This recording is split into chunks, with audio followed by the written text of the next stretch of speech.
ওকে, আমরা একটু শুরু করি। তো আমাদের আজকে যেটা পড়াবো সেটা হচ্ছে ক্ষুদ্রান্তের পরিপাক।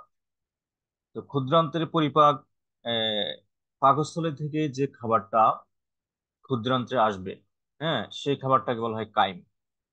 তো কাইম যখন ক্ষুদ্রান্তে আসে, ক্ষুদ্রান্তের তিনটা পার্ট। ক্ষুদ্রান্তের তিনটা পার্ট, একটা হচ্ছে ডিউডেনাম, এটা হলো প্রথম, মানে পাকস্থলীর পরপরই এই পাইলোরিক স্ফিংক্টারের পরের যে অংশটা, সেটাকে বলা হয় ডিউডেনাম। যেমন এখানে এই ছবিতে আছে, দেখো, এই দেখো, এ হচ্ছে ঠিক এই যে এটার পরে এই অংশটাকে বলা হয় ডিওডানাম। তারপরে অংশটার নাম হচ্ছে জেজুনাম। এরপরের অংশটার নাম হচ্ছে ইলিয়াম। এই তিনটা অংশের কাজ, ডিওডানামে কি হয়, ডিওডানামে হচ্ছে এই যে পিত্তথলি থেকে পিত্তরস, অগ্ন্যাশয় থেকে অগ্ন্যাশয় রস, ক্ষুদ্রান্ত থেকে আন্তরিক রস, এই তিনটা রস নিঃসৃত হয় কোথায়? ডিওডানাম। তার মানে ডিওডানামের মেইন কাজ কি? সিক্রেশন, সিক্রেটরি ফাংশন, ক্ষরণ। সোজা কথা, ডিওডার্মের কাজ হলো ক্ষরণের কাজ। আর এরপরে অংশটা হলো জেজুনাম। জেজুনামের কাজটা হলো, মূল কাজটা হলো পরিপাক। এই যে যে যে ইয়াগুলা রসগুলো আসছে, রসগুলোতে এনজাইম আছে, এনজাইম গুলো কাজ করবে কোথায়? জেজুনাম। আর ইলিয়ামে হবে কি, পরিপাক কমপ্লিট হয়ে যাবে এখানে। পরিপাকের পরে যেমন গ্লুকোজ হয়ে গেল, অ্যামাইনো অ্যাসিড হয়ে গেল, ফ্যাটি অ্যাসিড, গ্লিসারল হয়ে গেল, এগুলো কি হবে? ইলিয়ামে শোষিত হয়ে রক্তে চলে যাবে। তার মানে ইলিয়ামকে কি বলা যায়? শোষণ অঞ্চল বলা যায়, শোষণ অংশ। তাহলে ক্ষুদ্রান্তের তিনটে অংশ, ডিউডেনাম, এটা হলো ক্ষরণ কাজের সাথে জড়িত। কেন ক্ষরণ কাজের সাথে জড়িত? এখানে পিত্তথলি থেকে পিত্তরস, অগ্ন্যাশয় থেকে অগ্ন্যাশয় রস, ক্ষুদ্রান্ত থেকে আন্তরিক রস সিক্রেট হয়, যেমন। আর এই জেজুনামে হচ্ছে পরিপাকের কাজটা হয়, মানে এনজাইম গুলো এখানে কাজ করে। আর ইলেমি হচ্ছে শোষণের কাজ করে। তবে জেজুনামেও কিছু শোষণের কাজ হয়, তবে সবচেয়ে বেশি শোষণ হয় ইলিয়ামে। ইলিয়ামটা মেইনলি হচ্ছে শোষণের কাজ করে। জেজুনামে কিছু শোষণ হয়, পাকস্থলীতেও কিছু শোষণ হয়, কম আর কি। সবচেয়ে বেশি শোষণের কাজ হয় ইলিয়ামে। আচ্ছা, আমরা এখানে দেখো, এই যকৃৎ এবং এই অগ্ন্যাশয়ের ইয়াটা গঠনটা কালকে পড়াইছে, কিন্তু আন্তরিক রস, হ্যাঁ, ক্ষুদ্রান্তের একটা গ্রন্থি আছে যেটার নাম হলো এই,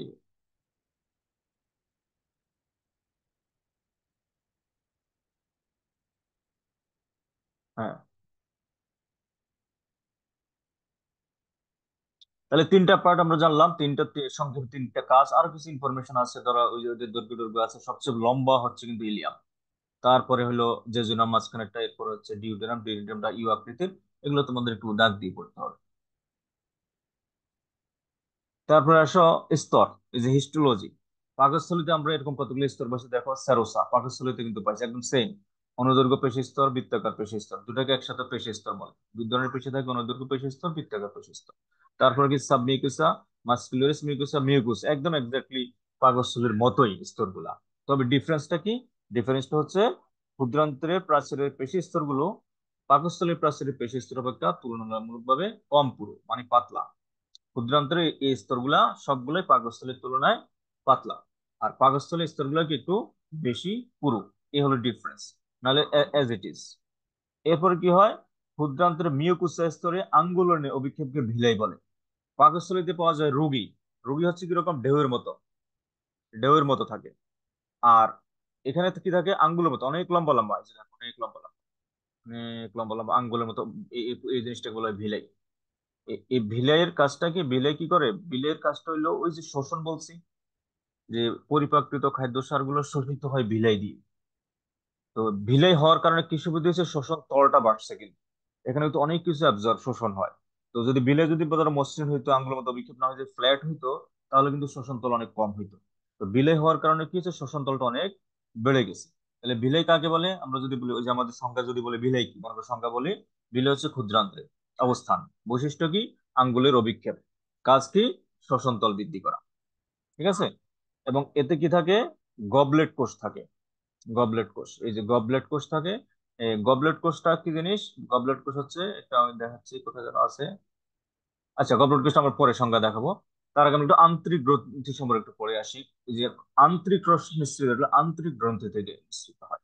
আন্তরিক গ্রন্থি দুইটা আন্তরিক গ্রন্থি আছে। একটা হচ্ছে ক্রিফট অফ লিভারপুল।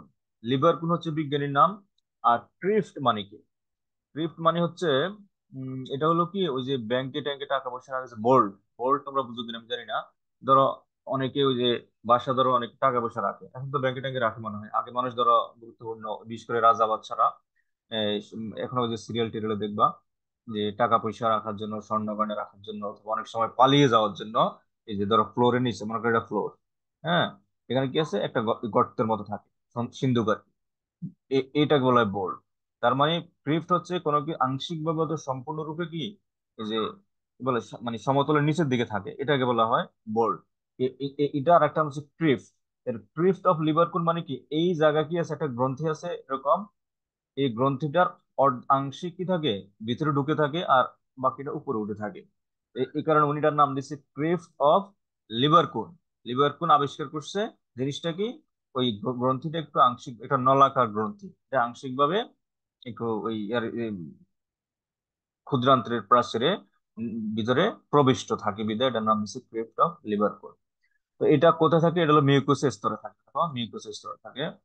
তারপরে কি ধরনের কলা, স্তম্ভাকার বর্ণিকলা, দেখতে কিরকম, নলাকার, এমসিকিউ আর কি।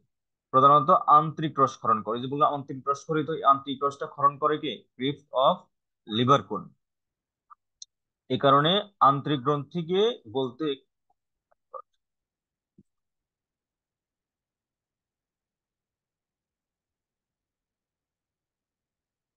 হ্যালো শোনা যাচ্ছে? হ্যালো,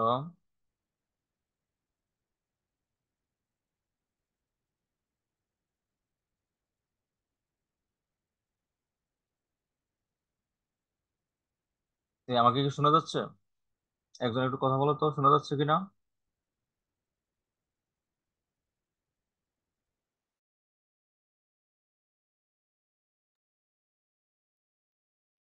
হ্যালো, আমি একটু ডিসকাস, এখন শোনা যাচ্ছে?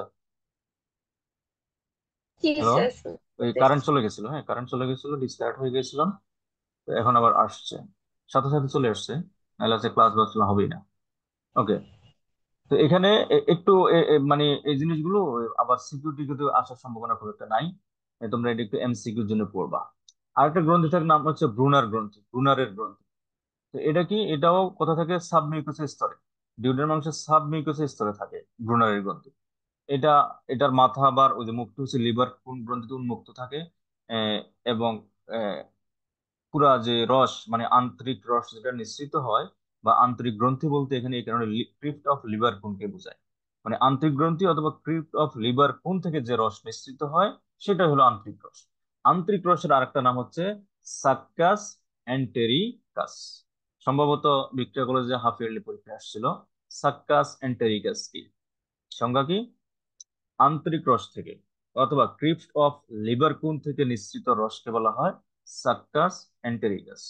তো সাক্কাস এন্টেরিকাসে কি কি থাকবে, ওই যে এনজাইম থাকবে, মিউকাস থাকবে, এরকম বিভিন্ন জিনিস থাকবে। মানে আন্টিগ্রোথি আর ক্রিপ্ট অফ লিভার কোন একই? না, আন্তরিক রস, আন্তরিক রসের রস, আর ক্রিপ্ট অফ লিভারকুন হচ্ছে গ্রন্থি। তো ক্রিপ্ট অফ লিভারকুন থেকে নিঃসৃত রসকে বলে আন্তরিক রস।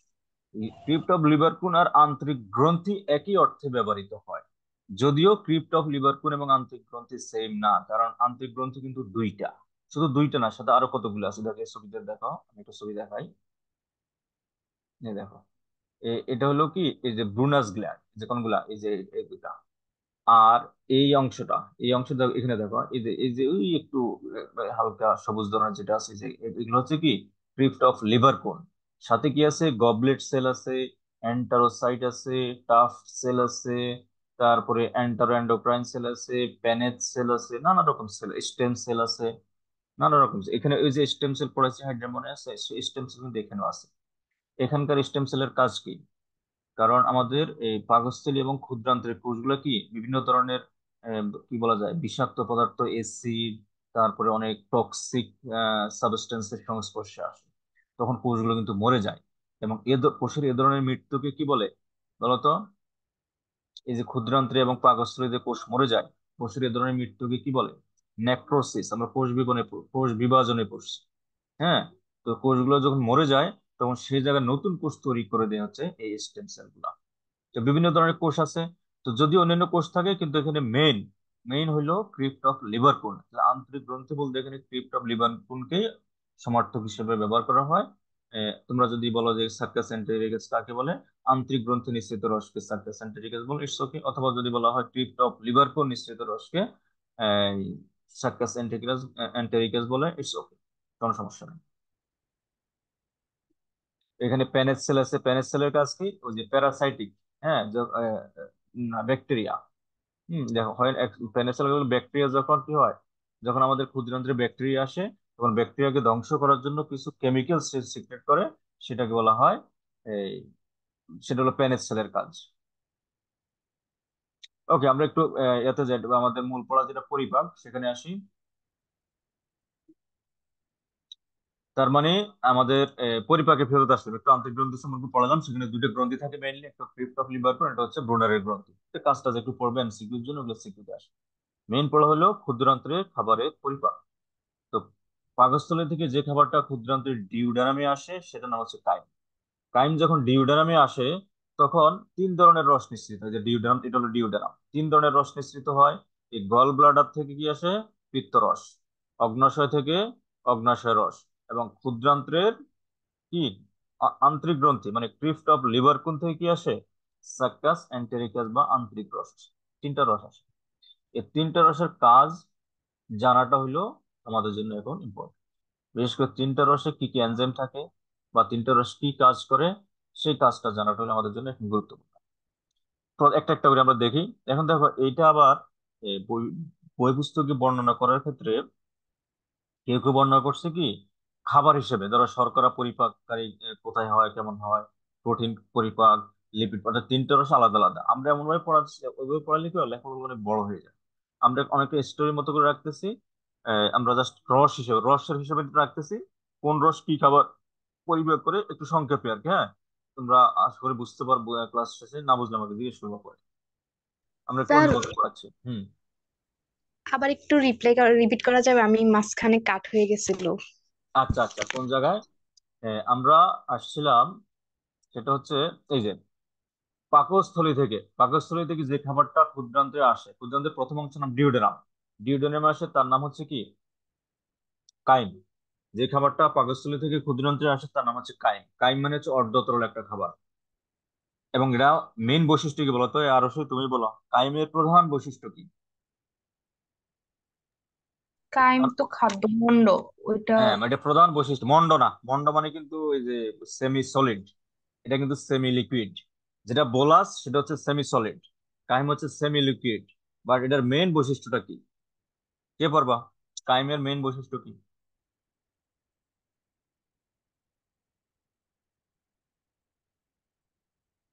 হ্যাঁ,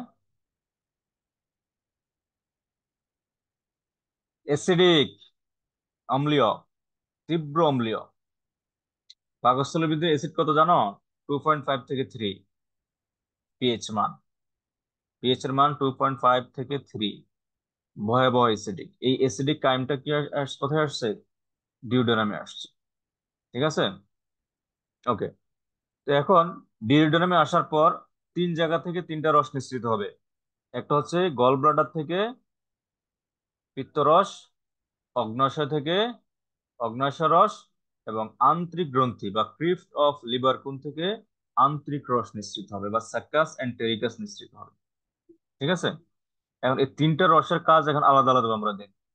এখন এই জায়গাতে এসে এক এক বইতে এক এক ভাবে ডেসক্রাইব করছে। আমার কাছে মনে হচ্ছে যেটা সবচেয়ে কনভেনিয়েন্ট সেভাবে আমি পড়াচ্ছি। পরীক্ষা আসলে তোমরা এগুলোকে আলাদা করে ভাবে লিখতে হবে আর কি। হ্যাঁ, আমরা একসাথে পড়াচ্ছি। তো ক্ষুদ্রান্তের প্রথম হইলো কি, এখানে কি লিখছে দেখো, ক্ষুদ্রান্তে কি আসছে, একটু পরে কি লিখছে, অর্ধ পরিমিত শর্করা ও আমিষ প্রায় অপরিপাকৃত স্নেহ জাতীয় খাদ্য থাকে। মানে যে কাইমটা আসে, সেই কাইমের মধ্যে কি থাকে? অবশ্যই অ্যাসিডিক, কিন্তু এখানে খাবার শর্করা, শর্করা কি আংশিক পরিপাক হয়েছে কোথায়? মুখ গহ্বরে। প্রোটিনও আংশিক পরিপাক হয়েছে। লিপিডের কোনো পরিপাক হয়েছে? না। তাহলে আংশিক শর্করা এবং প্রোটিনের আংশিক পরিপাককৃত, অর্থাৎ আংশিক পরিপাকৃত শর্করা এবং প্রোটিন আর অপরিপাকৃত লিপিড কোথা থাকে? কাইমে থাকে। এগুলো যখন ডিউডেনামে আসে তখন তিনটা রস নিঃসৃত হয়। এবং রসগুলোর নাম তো বলছি ইতিমধ্যে। প্রথম হলো পিত্ত রসের কাজটা কি, খেয়াল করো। পিত্তরসের কাজ হলো, পিত্তরস একটা ক্ষারীয় পদার্থ, ক্ষার মানে ক্ষারীয় পদার্থ, এতে কোনো এনজাইম থাকে না। যেহেতু এটার মধ্যে কোনো এনজাইম থাকে না, তাহলে পিত্তরস কি রাসায়নিক পরিপাকে অংশগ্রহণ করে? করে না, কারণ এনজাইম ছাড়া রাসায়নিক পরিপাক হবে না। তাহলে পিত্তরসের কাজটা কি? হ্যাঁ, পিত্তরসের কাজ কি বলো, একজনে বলো, দেখি কে পারো। অ্যাসিড গুলোকে প্রশমন করতে মানে। হ্যাঁ, পিত্তরসের কাজ হলো পাকস্থলীর যে অম্লীয় কাইমটা, ইটস ভেরি হাইলি অ্যাসিডিক, এতই অ্যাসিডিক যে কাইমের যে অ্যাসিড মান, তুমি যদি একটা কাইমের এক ফোঁটা যদি তুমি তোমার হাতে রাখো, তোমার কিন্তু হাত ছিদ্র নিচে দিয়ে পড়ে যাবে। ভেরি পাওয়ারফুল অ্যাসিড, এত শক্তিশালী। তার মানে এটা যখন ডিউডেনামে আসে, এই পিত্তরসের কাজ হলো এই অ্যাসিডিক কাইমটাকে নিউট্রালাইজ করে, মানে প্রশমিত করে এটাকে করা, এবং একটু সামান্য ক্ষারীয় অবস্থা নিয়ে যায়, 9-এর মতো, মানে পিএইচ প্রায় অ্যারাউন্ড 9-এর মতো হয়ে যায়, 8-9 এরকম হয়ে যায়। যেখানে ছিল 2.5 বা 3, সেখান থেকে 9। তার মানে কি সামান্য ক্ষারীয় অবস্থা নিয়ে গেছে। এটা হচ্ছে পিত্তরসের 1 নাম্বার কাজ, সবচেয়ে গুরুত্বপূর্ণ কাজ। ঠিক আছে, পিত্তরস এই কাজটা কেন করতে পারে? কারণ তার মধ্যে কি আছে, সোডিয়াম বাইকার্বনেট। এই যে সোডিয়াম বাইকার্বনেট থাকে। তোমরা তো সোডিয়াম বাইকার্বনেটকে কি বলা হয়, বাফার বলে। হ্যাঁ, বাফার আরো একদিন কোথাও জানি পড়াইছে, বাফার। বাফার কি?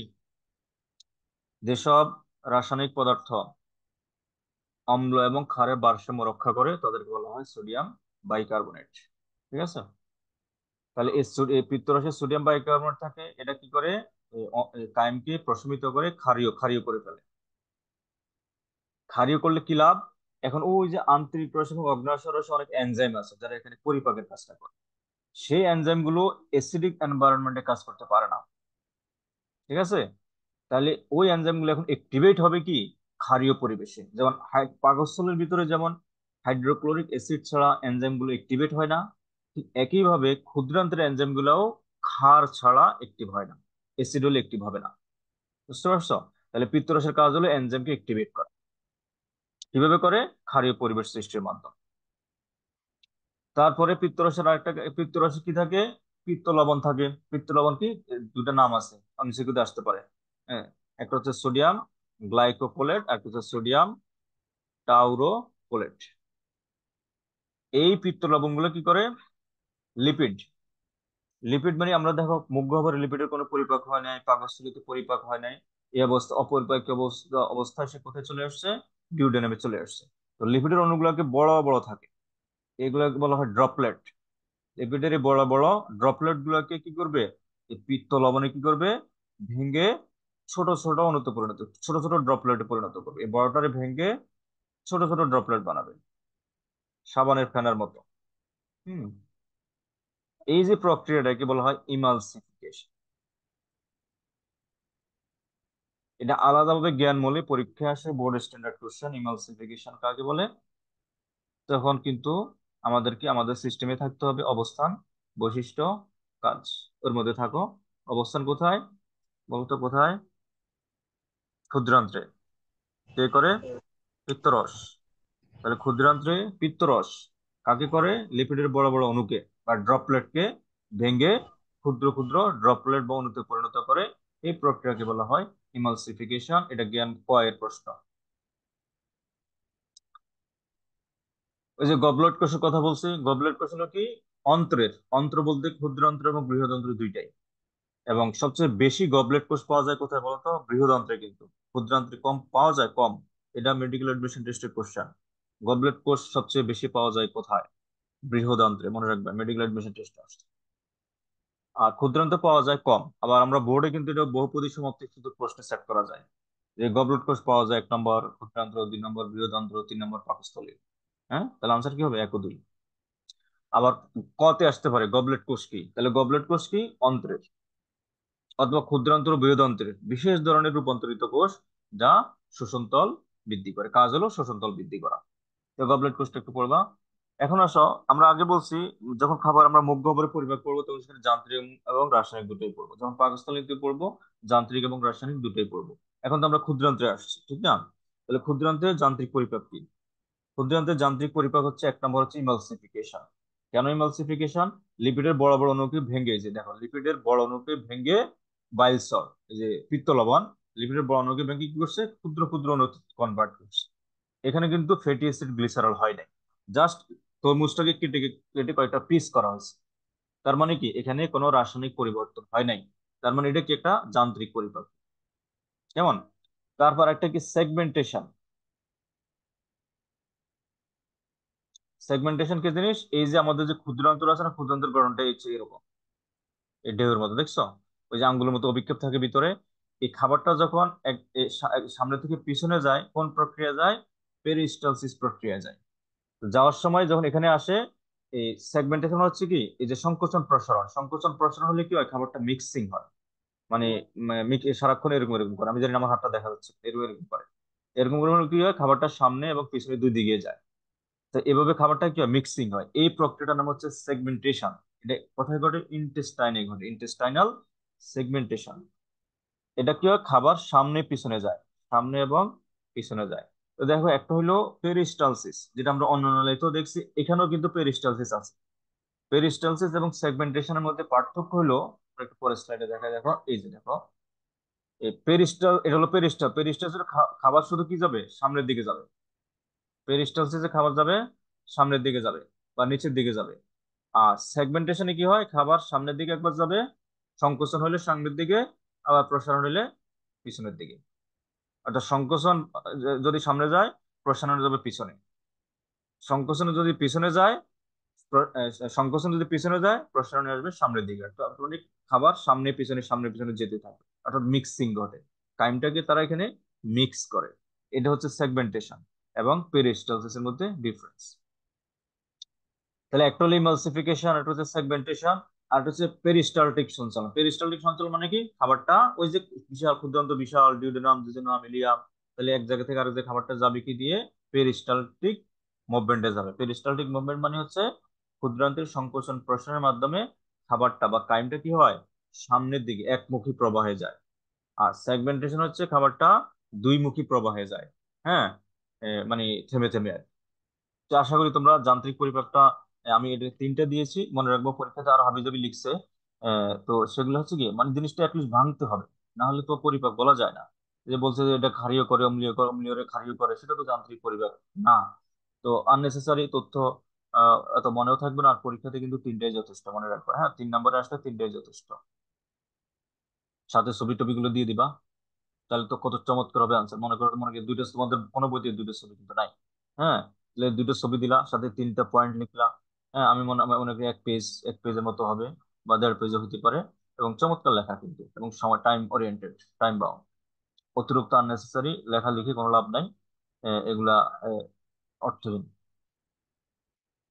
যাই হোক, আমরা এবার অগ্ন্যাশয় রসের কি তাহলে? পিত্ত রসের কয়টা কাজ? দুইটা কাজ। একটা হচ্ছে ইমালসিফিকেশন, আর একটা হচ্ছে কি, অম্লীয় কাইমকে ক্ষারীয় কাইমে কনভার্ট করা। এবং ক্ষারীয় কাইমে হওয়ার কারণে কি হয়, ওই এনজাইম গুলোকে সে অ্যাক্টিভেট করে। ঠিক আছে, তার এনজাইম অ্যাক্টিভেশন একটা কাজ, আর একটা কাজ হলো ইমালসিফিকেশন। এই দুইটা কাজ হচ্ছে পিত্তরস করে। তার মানে পিত্তরস রাসায়নিক পরিপাকে অংশগ্রহণ করে না, খেয়াল করো। পিত্তরস রাসায়নিক পরিপাকে সরাসরি অংশগ্রহণ করে না, কি করে? রাসায়নিক পরিপাকে সাহায্য করে। কিভাবে? ইমালসিফিকেশনের মাধ্যমে এবং এনজাইম অ্যাক্টিভেশনের মাধ্যমে। অগ্ন্যাশয় রসে আসো, অগ্ন্যাশয় রসে কি কি এনজাইম থাকে? ট্রিপসিন থাকে। তো এটা খরিত হয়, সকল প্রোটিন পরিপাকীয় এনজাইম সিক্রেট হবে কিভাবে? নিষ্ক্রিয় হিসেবে, ট্রিপসিনোজেন হিসেবে খরিত হয়। তো এটাকে সক্রিয় করে কে? এন্টারোকাইনেজ। হুম, এই এন্টারোকাইনেজ, এন্টারোকাইনেজ এনজাইম ট্রিপসিনোজেনকে সক্রিয় করে, কি করে? ট্রিপসিনে পরিণত করে। ট্রিপসিন কি করবে? ওই পেপসিনের যে কাজ, ট্রিপসিনেরও সেই কাজ, আমিষকে ভেঙে পলিপেপটাইডে পরিণত করে। কাজ মোটামুটি সকল প্রোটিন পরিপাকীয় এনজাইমের কাজ কাছাকাছি। এরপরে আসো, কাইমোট্রিপসিন একই অবস্থা, কাইমোট্রিপসিনোজেন হিসেবে খরিত হবে। এটাকে সক্রিয় করবে কি? ট্রিপসিন। এটাকে সক্রিয় করবে ট্রিপসিন। এই যে ট্রিপসিন, কাইমোট্রিপসিনোজেন ট্রিপসিন দ্বারা সক্রিয় হয় কাইমোট্রিপসিনে পরিণত হয়। একই কাজ আমিষকে পলিপেপটাইডে পরিণত করে। ঠিক আছে, তবে এখানে ওই যে পার্থক্য আছে কিছু। ধরো একটা প্রোটিনে যদি 500 অ্যামাইনো অ্যাসিড থাকে, ধরো পেপসিনে কি করলো, 5 ভাগ করে দিল, তাহলে 100 করে অ্যামাইনো অ্যাসিড আছে। ট্রিপসিনে সে কি করবে, মনে করো 30টা করে ভাঙবে। হুম, কাইমোট্রিপসিন মনে করো 10টা করে ভাঙবে, এরকম আর কি। ক্রমান্বয়ে ওই অ্যামাইনো অ্যাসিডের সংখ্যা কিন্তু কমে আসবে, মানে লম্বা পলিপেপটাইড চেনকে খাটো পলিপেপটাইড চেনে কনভার্ট। তারপর ইলাস্টেজ, ইলাস্টেজ কি করবে? ইলাস্টিন একটা প্রোটিন আছে, ইলাস্টিন, ইলাস্টিন প্রোটিনকে ভেঙে কি করবে? পলিপেপটাইডে পরিণত করবে, একই কাজ। তারপরে কোলাজিনেজ, কোলাজিন প্রোটিনকে কি করবে? ভেঙে পলিপেপটাইডে পরিণত করবে। আমি আর লিখিও নাই, কারণ একই জিনিস। এবার আসো কার্বক্সি পেপটাইড, এই জায়গায় একটু বুঝার আছে। কার্বক্সি পেপটাইডেজ, এই জায়গায় একটু বুঝার আছে। হ্যাঁ, এইটা আমরা এই জায়গায় একটু বুঝার আছে, আমরা পরের স্লাইডে এটা দেখাচ্ছি। আর কিছু আছে কিনা দেখি। প্যানক্রিয়াটিক অ্যামাইলেজ, এই অ্যামাইলেজ দেখো এই মুখ গহ্বরে মানে লালা গ্রন্থিতে যখন পাওয়া গেছে তখন সেটাকে বলা হয় স্যালাইভারি অ্যামাইলেজ। অগ্নাশয়ে যখন অ্যামাইলেজ পাওয়া যাবে তখন সেটার নাম হবে অগ্নাশয়িক অ্যামাইলেজ বা প্যানক্রিয়াটিক অ্যামাইলেজ। আন্তরিক রসে যদি অ্যামাইলেজ পাওয়া যায় সেটার নাম হবে আন্তরিক অ্যামাইলেজ।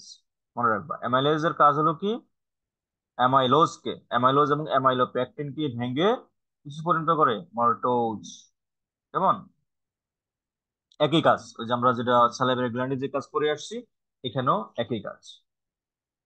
তো নামটা এরপর হচ্ছে লাইপেজ। এই যে লাইপেজ পাওয়া গেছে, লাইপেজ হচ্ছে লিপিডকে ভেঙে ফ্যাটি অ্যাসিড ও গ্লিসারলে পরিণত। এখানে একটা ইম্পর্টেন্ট প্রশ্ন, সেটা হচ্ছে দেখো এই একমাত্র অগ্নাশয় রস, ধরো আমরা মুখ গহ্বরে পাইছি লালা, লালাতে কিন্তু শুধুমাত্র শর্করা পরিপাকের এনজাইম ছিল। পাকস্থলীতে এসে পাইছে কি? গ্যাস্ট্রিক রস, গ্যাস্ট্রিক রসে শুধুমাত্র প্রোটিন পরিপাকের এনজাইম পাইছে। এই পিত্ত রসে আমরা কোনো এনজাইমে পাই নাই।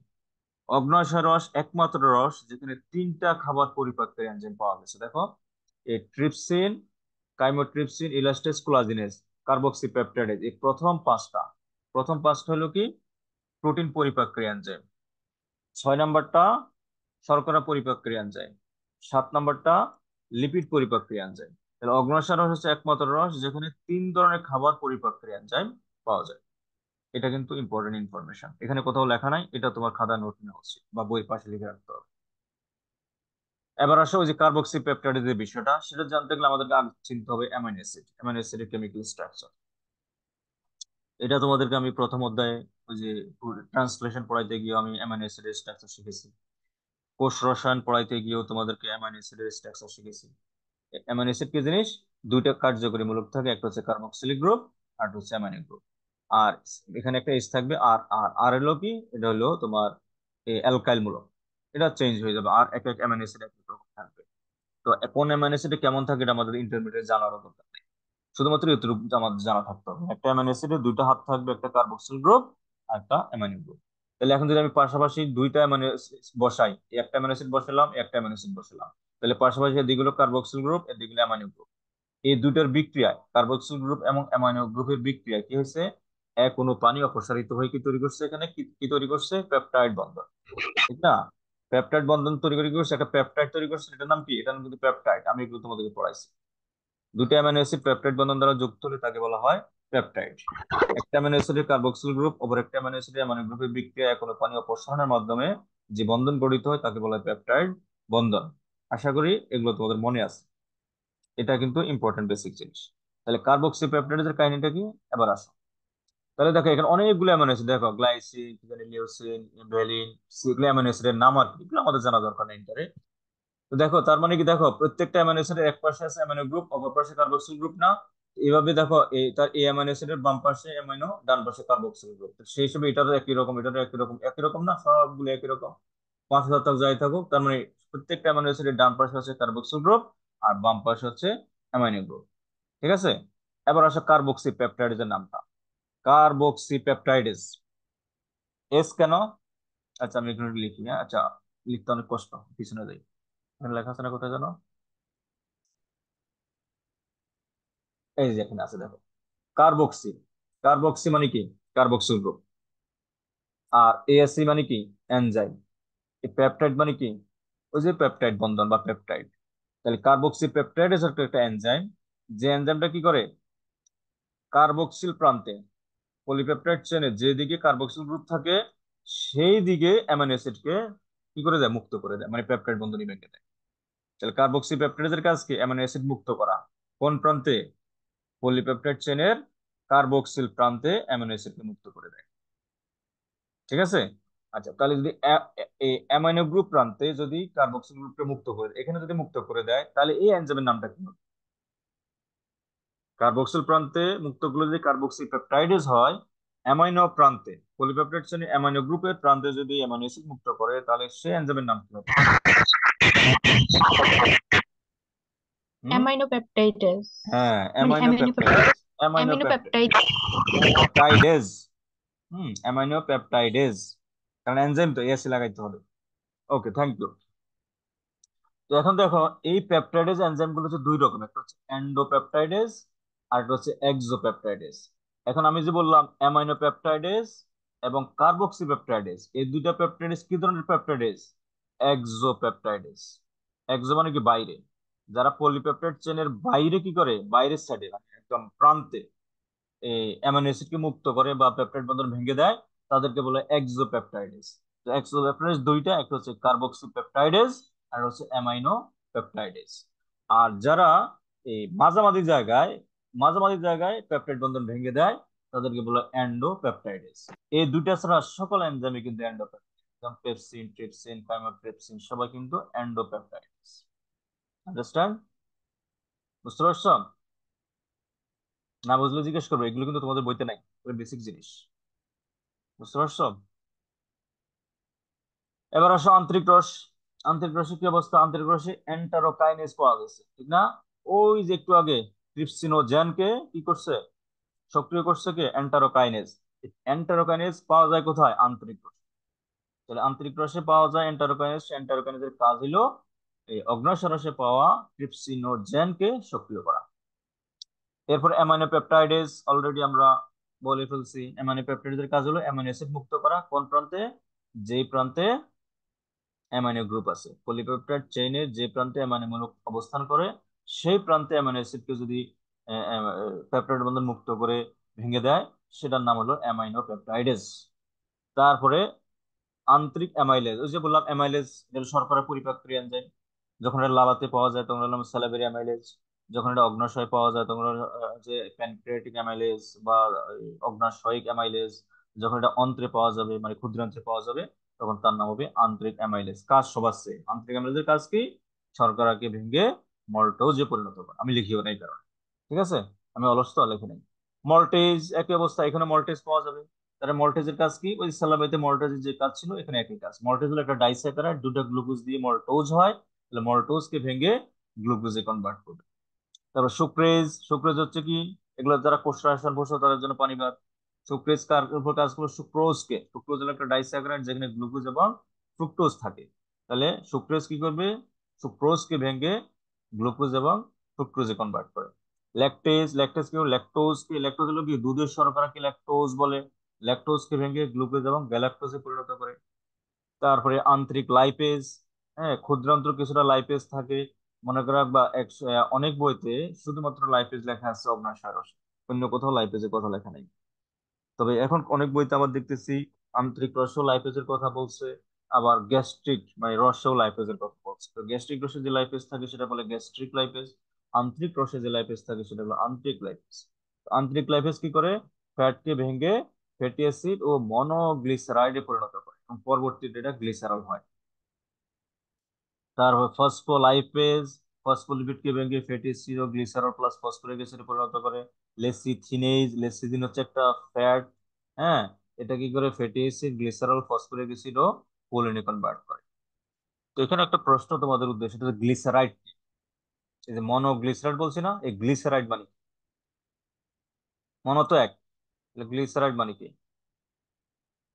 পারবা কেউ? গ্লিসারাইড মানে কি?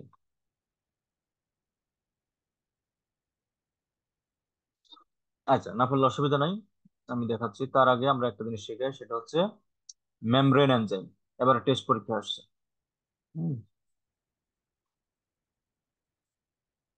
টেস্ট পরীক্ষা আসছে, ওরা বলে যে ওরা নাকি পারে নাই।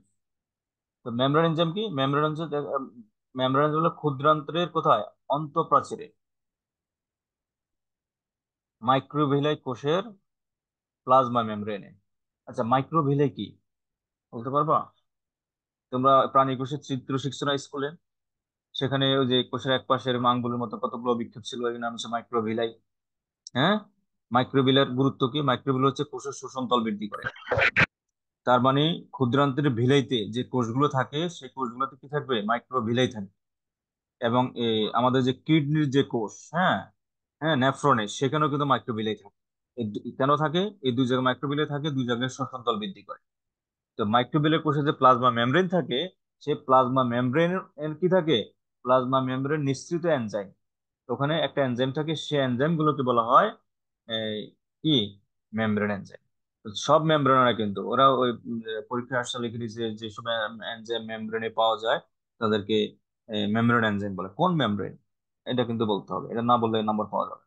শুধুমাত্র ক্ষুদ্রান্ত্রের ভিলাইয়ের যে কোষ থাকে সেই কোষের মেমব্রেনে যে এনজাইম থাকে সেই এনজাইমকে বলা হয় মেমব্রেন এনজাইম। এবার আসো গ্লিসারাইডের কথা বলছে। গ্লিসারাইড কি জিনিস? গ্লিসারাইড হচ্ছে, দেখেন কি লেখা আছে, আর এস্টার, তাহলে গ্লিসারাইড হলো এস্টার। বলতো এস্টার তো সংজ্ঞা পড়াইছি। এস্টার কাকে বলে? কোষ রসায়নও পড়াইছি। তারপরে উদ্ভিদ বিজ্ঞানের প্রথম অধ্যায়, ওই যে ডিএনএ এর মধ্যে ফসফোডাইএস্টার। হুম, এস্টার কাকে বলে? দুই জায়গায় পড়াইছি। স্যার অ্যালকোহল আর ফ্যাটি অ্যাসিডের সমন্বয়ে গঠিত যোগকে এস্টার বলে। হ্যাঁ, অ্যালকোহল আর ফ্যাটি অ্যাসিডের সমন্বয়ে গঠিত যোগকে। অ্যালকোহল আর ফ্যাটি অ্যাসিড, হ্যাঁ ফ্যাটি জি, অ্যাসিড অথবা ওই যে ইয়া বলা যায় কার্বক্সিল গ্রুপ। মানে অ্যালকোহল হুম, গ্রুপ আর কার্বক্সিল গ্রুপের বিক্রিয়ায় কি হয়? যেটা এখনো পানি বেশ অপর, ওই যে ওইখানে। পেপটাইড বন্ধনের মতো অ্যালকোহল হুম, এবং কার্বক্সিল গ্রুপের বিক্রিয়া এখনো পানি অপসারণের মাধ্যমে এখন যে গ্লুকোজ তৈরি হয় সেটাকে বলে এস্টার। ঠিক হুম, আছে? হুম, এই গ্লিসারাইড হলো এক ধরনের এস্টার। হুম, গ্লিসারাইড কি? এক ধরনের এস্টার। এস্টার। কি ধরনের এস্টার?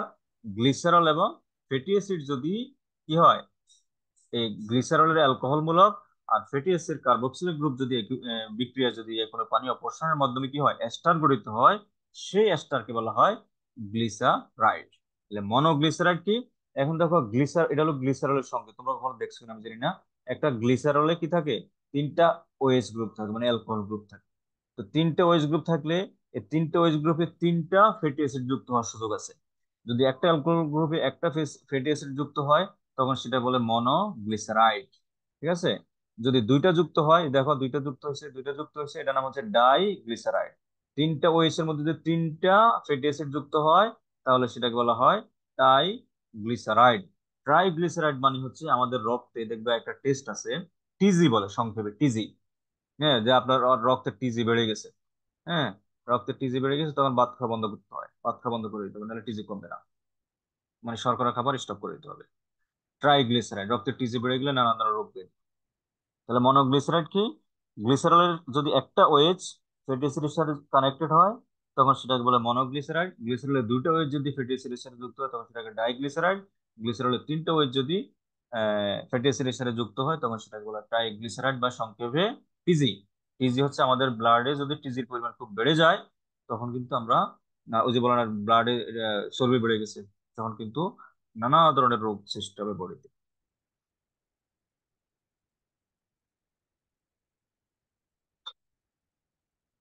ওই যা পড়াইলাম সংক্ষিপ্ত, যে এ হচ্ছে আমাদের ক্ষুদ্রান্ত্রের পরিপাক। তাহলে ক্ষুদ্রান্তের পরিপাকটা আমরা একটু রিকেপ করি। টাইম যখন পাকস্থলী থেকে ক্ষুদ্রান্তের ডিউডেনামে প্রবেশ করে তখন তিন জায়গা থেকে তিনটা রস নিঃসৃত হয়। পিত্তথলি থেকে পিত্তরস, অগ্ন্যাশয় থেকে অগ্ন্যাশয় রস, এবং আন্তরিক গ্রন্থি বা ক্ষুদ্রান্ত থেকে আন্তরিক রস নিঃসৃত হয়। পিত্তরসের কাজ কি? পিত্তরসের কাজ হলো ইমালসিফিকেশন এবং ক্ষারীয় পরিবেশ সৃষ্টির মাধ্যমে, ক্ষারীয় পরিবেশ সৃষ্টির মাধ্যমে এনজাইমকে অ্যাক্টিভেট করা। আর অগ্ন্যাশয় রসের কাজ কি? অগ্ন্যাশয় তিনটা খাবারকে কি করে? পরিপাকের এনজাইম পাওয়া যায় এবং তিনটা খাবারকেই পরিপাক কমপ্লিট করে। আন্তরিক রসেও আমরা দেখতেছি তিন জাতীয় খাবার আছে, তবে তিন জাতীয় খাবার যদি এক্সক্লুসিভলি হচ্ছে অগ্ন্যাশয় রসেই আসলে পরিপাকটা হয়। আন্তরিক রসে যে লাইপেজটা পাওয়া যায় বলছে, অনেক বইতে এটা আসলে লেখা নাই। হ্যাঁ, এটা খুব মাইনর একটা জিনিস। ফ্যাটের আসলে মেইনলি ডাইজেশন হচ্ছে অগ্ন্যাশয় রস। আচ্ছা, এবারে এই ছবিটা দেখো, একটু কথা বলে, এটা তোমাদের পড়াশোনার সাথে রিলেটেড না। হ্যাঁ, আগে বলছি। এবার একটু চিন্তা করো যে আমাদের বডিতে যে পানি, ওই দিন যে পানি খাওয়ার কথা বলছে, কখন পানি খাইবা? দেখো তো কি অবস্থা। এটা হচ্ছে ডায়েটারি ইনপুট, মানে কি আমরা খাবার দাবার সাথে পানি খাই 2000, 2000 ml। 2000 মানে কি 2 লিটার। তার মানে ওই যে অনেকে প্রশ্ন করে প্রতিদিন কতটুকু পানি খেতে হবে। হ্যাঁ, 2 থেকে 2.5 লিটার, মনে রাখবা, 2 থেকে 2.5 লিটার। তবে এটা ভেরি করবে তোমার জীবনযাপন পদ্ধতির উপরে। তুমি যদি এই মনে করো যে একটা লোক রিক্সা চালায়, তাহলে সে কি 2.5 লিটার খেলে হবে? তার তো 3, 3.5 বা 4 লিটারও খেতে হতে পারে। যে লোকটা মাটি কাটে তারও তো এরকম 3, 4 লিটার খেতে হতে পারে। এখন তুমি সারাদিন বাসায় থাকো, তারপরে ছায়ের ভিতরে আসো, এসির ভিতরে আসো, ফ্যান চালাইতেছো, তোমার তো 2 থেকে 2.5 লিটারই যথেষ্ট, তাই না? তো মানে তাহলে একজন মানুষ দৈনিক কতটুকু পানি খাওয়া উচিত? মানে এভারেজে 2 থেকে 2.5 লিটার। তবে যদি কেউ যদি খুব বেশি ঘাম টামের মানে পরিশ্রমের কাজ করে, তার সেক্ষেত্রে একটু বাড়বে। হ্যাঁ, আর যদি খুব বেশি বাসা টাসা থাকে, এসির ভিতরে থাকে, তা তো 2 লিটার যথেষ্ট। তার মানে খাবারের মধ্যে আমরা 2 লিটার। তারপর স্যালাইভা থেকে ডেলি প্রায় কত 1.5 লিটার পানি কিন্তু আমাদের পাকস্থলীতে যাচ্ছে। এরপর দেখো গ্যাস্ট্রিক যে রস, সেই গ্যাস্ট্রিক রস হচ্ছে কত 1500 ml পানি আমাদের কোথায় আছে? পাকস্থলী। তাহলে মোট কত? 6000, তিনটা যোগ করলে 6000 ml হচ্ছে। তার সাথে আবার যুক্ত হচ্ছে কি লিভার, বুঝি বাইল। বাইল আসতেছে 1000 ml, প্রায় 1 কেজি দৈনিক। তাহলে প্যানক্রিয়াস থেকে আসতেছে আরো 1 কেজি। তা ইন্টেস্টিনাল আন্তরিক রস থেকে আসতেছে আরো 2 লিটার, 2000 ml, মানে কি 2 লিটার। তাহলে মোট কত? 9000, 9000 ml, মানে 9 লিটার পানি। এই 9 লিটার পানি মানে কি? এটা কিন্তু ওই যে যে যে 2 লিটার 2.5 লিটার খাইছো সেগুলাই কিন্তু এখানে এখানে আবার সিস্টেমে আসতেছে। ঠিক আছে। এবার দেখো এই জায়গায় ক্ষুদ্রান্তে এসে কি হয়েছে, এখানে কিছু অ্যাবজর্ব, মানে ক্ষুদ্রান্ত থেকে পানিটা কোথায় চলে গেছে? রক্তে চলে গেছে। ক্ষুদ্রান্ত থেকে 9000 ml থেকে প্রায় কত 7800 ml পানি রক্তে চলে গেছে। এই যে আমাদের রক্তে যে আমরা যে পানি খাই, সে পানিটা আলটিমেটলি কোথায় যায়? রক্তে যায় কিন্তু। হ্যাঁ, 7800 ml পানি রক্তে, আর থাকলো কত 1200 ml। সেই 1200 ml পানির সাথে আবার কি হয়, এখানে ওই যে বৃহদান্ত্রে গিয়ে কিছু মিউকাস সিক্রেশন হয়, সেটা প্রায় 200 ml এর মতো। তাহলে 1200 + 200, 1400 ml। সেই 1400 ml থেকে আবার এখানে আবার রক্তে ফেরত যায় কত 1250 ml। তার মানে আর পানি থাকলো কত? অনলি 150 ml পানি ওই যে মলের সাথে দেহ থেকে নিষ্কাশিত হয়। এই অনেক মানুষের এই 150 ml পানিও কিন্তু এতটুকু কিন্তু আসে না। সেক্ষেত্রে কিন্তু তাদের কনস্টিপেশন রোগ হয়। হুম। এই পানিটা যদি এতটুকু যদি না আসে, তার মানে কি সে হয়তো পানি কম খাচ্ছে। কম খাওয়ার কারণে পানি আগে অ্যাবজর্ব হয়ে চলে গেছে, এখানে পানি আর থাকে না। তখন কিন্তু নানা ধরনের ওই যে রোগ টোগ এখানে আছে, পাইলস টাইলস এগুলি হয়, যে এগুলো এখানে হয়। তো আমাদের এখানে আজকে তোমাদের এই ক্ষুদ্রান্তে পরিপাকটা এখানে আমরা আমাদের শেষ করতে হবে। আহ, তোমাদের এখন কারো কোনো প্রশ্ন যদি থাকে করতে পারো। স্যার, হুম, বলো। স্যার অ্যাম্পুলার তো কি নালি স্যার? হ্যাঁ, অ্যাম্পুলার তো কি নালি? অ্যাম্পুলা? অ্যাম্পুলার, না না না, জি স্যার। নালিও ঠিক না। ধরো ওই যে নালি করে একটু কি বলা যায়, ধরো এ, মনে করো একটা নালি যখন বের হয় তখন সেখানে একটু ফোলা থাকে, অ্যাম্পুলা এরকম হুম, আমি বলি। মনে করো হুম, মনে করো এটা একটা নালি, ঠিক আছে? তাহলে এরকম হুম, এর এই জিনিসটাকে বলে ampulla। হুম, বুঝতে পারছো? হুম। মানে একটু ফুলে আছে আর কি, মানে নালিটা যে জায়গায় মানে বের হয়েছে বা ঢুকছে সে জায়গায় অনেক সময় একটু ফুলে থাকে। হ্যাঁ, এইটাকে বলা হয় অ্যাম্পুলা।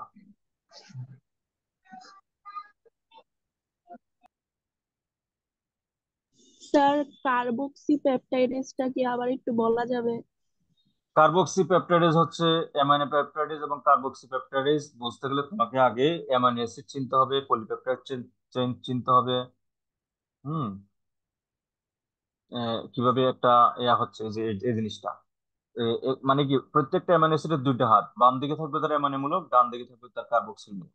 এভাবে তারা পেপটাইড বন্ধনের মাধ্যমে কি হয়, তৈরি হয়। তাহলে এই অ্যামাইনো অ্যাসিডের বাম দিকে অ্যামাইনো মূলক, ডান দিকে কার্বক্সিল মূলক, অ্যামাইনো মূলকটা সে পেপটাইড বন্ধন তৈরি করছে, কার্বক্সিল মূলকটা এদিকে আছে।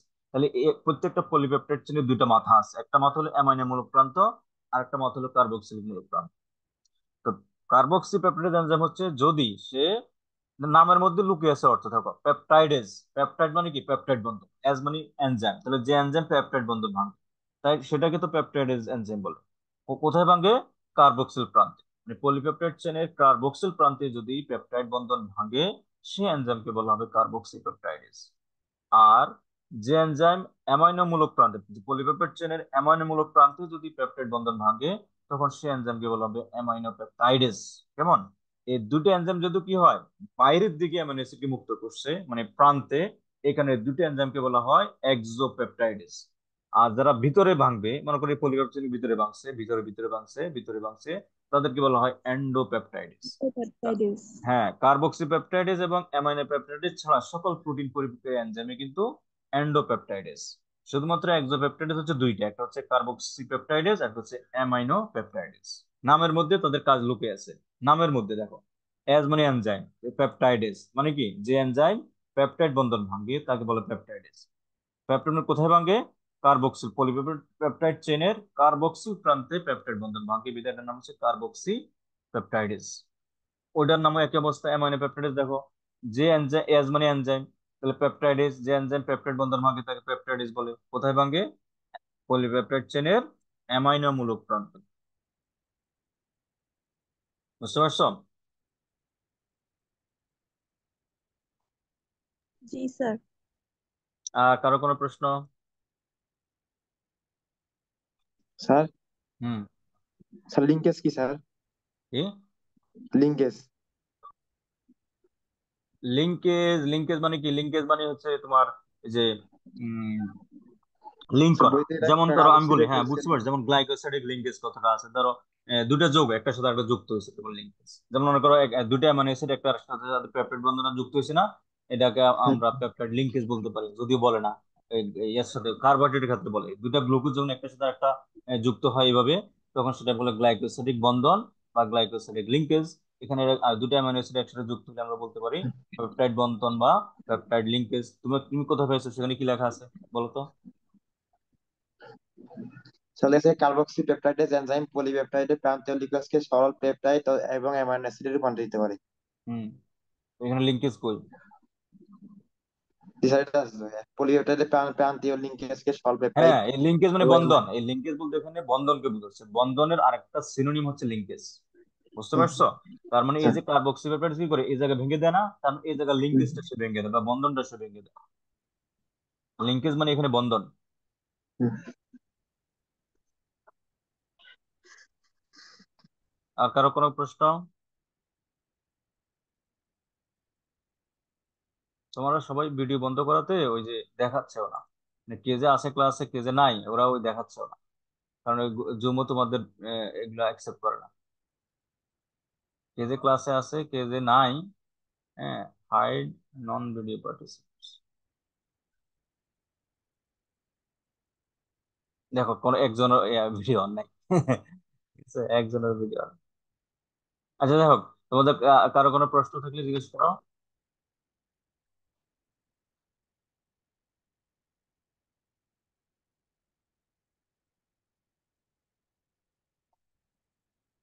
কে যে আছে কে নাই একদম আমি বুঝতেছি না।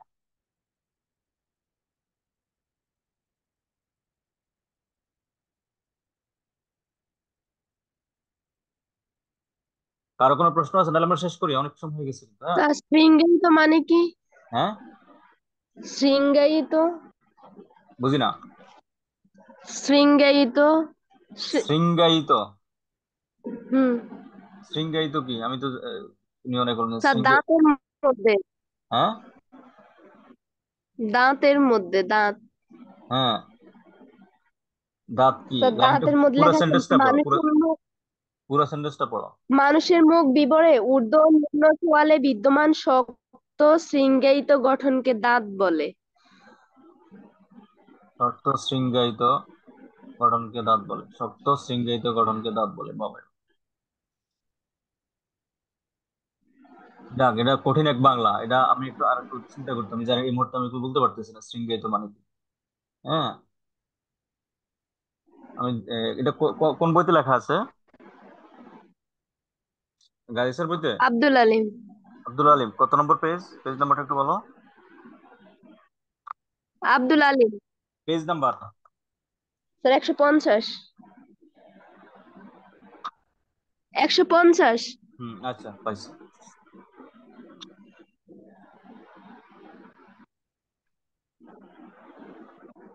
150 আমি রক্তের মধ্যে চলে আসছে। হ্যাঁ, আমার সাথে তাহলে তোমার সাথে পেজ মিলতেছে না।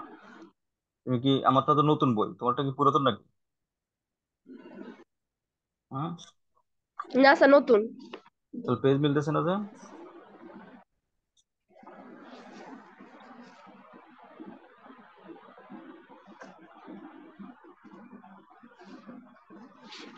আচ্ছা, একদম প্রথম দিকে না? দেখো তো একদম চ্যাপ্টারের প্রথম দিকে। হ্যাঁ। আমার এখানে 125 নম্বর পেজ হলো প্রথমে। কোন দিকে যে খুঁজে পারে। যাক, ওটা না বুঝলে, এটা জানি না, এটা তো লিখছে কোনো কিছু একটা বাংলা টাংলা করছে। শৃঙ্গায়িত মানে কি? শৃঙ্গায়িত শৃঙ্গায়িত সাধারণত আহ ফার্স্ট টাস বুঝেছে মনে হয় নাকি, জানি না, আমি পাইতেছিও না। আচ্ছা, এটা আমি এখন এই মুহূর্তে বলতে পারতেছি না এটা কি জিনিস, আমি আমার চোখে পড়তেছে না। হ্যাঁ, তুমি একটু ছবি তুলে আমার গ্রুপে দিও, হ্যাঁ, ওই পেজটা, তাহলে আমি বুঝতে পারবো পরে। হ্যাঁ, ছবি তুলে দিবা, আমরা হোয়াটসঅ্যাপে এটার আনসার দেওয়ার চেষ্টা করবো। আর কেউ?